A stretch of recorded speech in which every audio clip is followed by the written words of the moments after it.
Halo semuanya, kalian pernah nggak sih ngerantau atau lagi jalan-jalan ke suatu kota yang kalian tuju, terus tiba-tiba ada kerasa asing ataupun ngerasa keanehan di diri kalian. Nah, itu ada penyebabnya yang namanya culture shock. Nah, culture shock ini gampangnya rasa keanehan pada diri sendiri di lingkungan baru, ya mau secara bahasa ataupun secara sikap atau gampangnya lagi kayak misalnya kalian ngelakuin di tempat asal kalian kayak gini terus pas ke ke tempat baru atau tempat tempat tujuan kalian itu gak sesuai, itu gampangnya. Nah, eh culture shock ini bakal ada yang namanya fase-fasenya.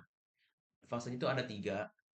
Yang pertama adalah fase honeymoon. Nah, fase honeymoon ini eh, fase yang dimana kita nih masih ada rasa semangat buat nge-explore dari bahasanya ataupun budayanya atau yang lainnya.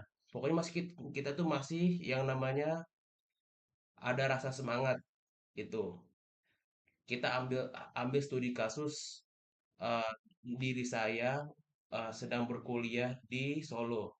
Nah, awalnya pas saya masuk sebagai maba di kampus, itu masih yang namanya ada rasa semangat buat pelajarin bahasanya, mau itu kalimat sehari-hari ataupun kalimat untuk kepada orang tua itu.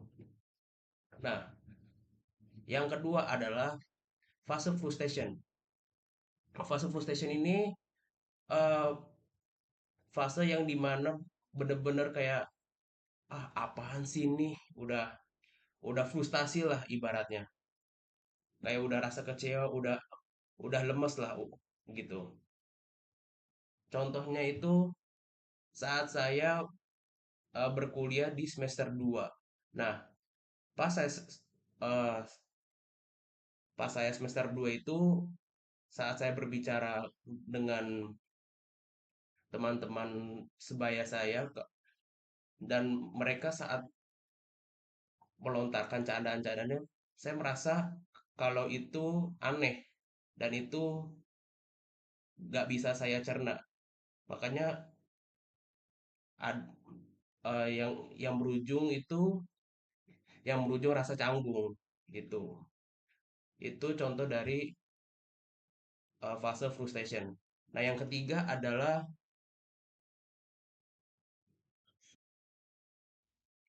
lanjut ke fase yang terakhir adalah fase resolution.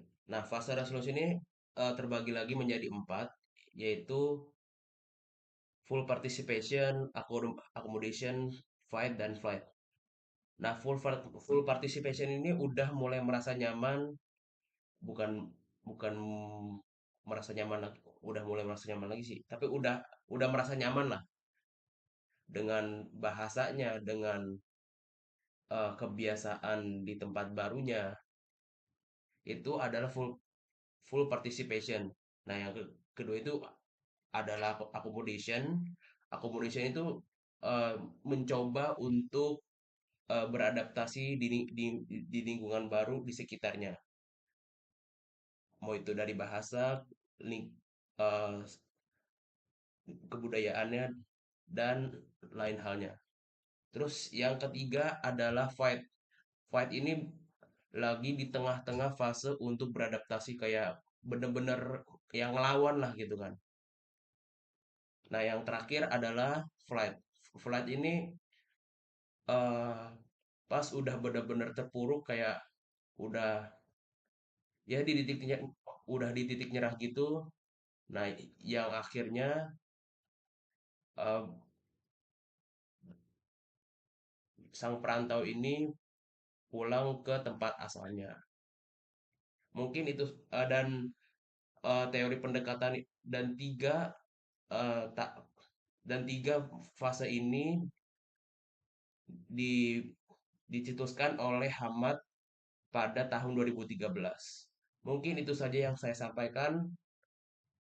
Sekian dan terima kasih.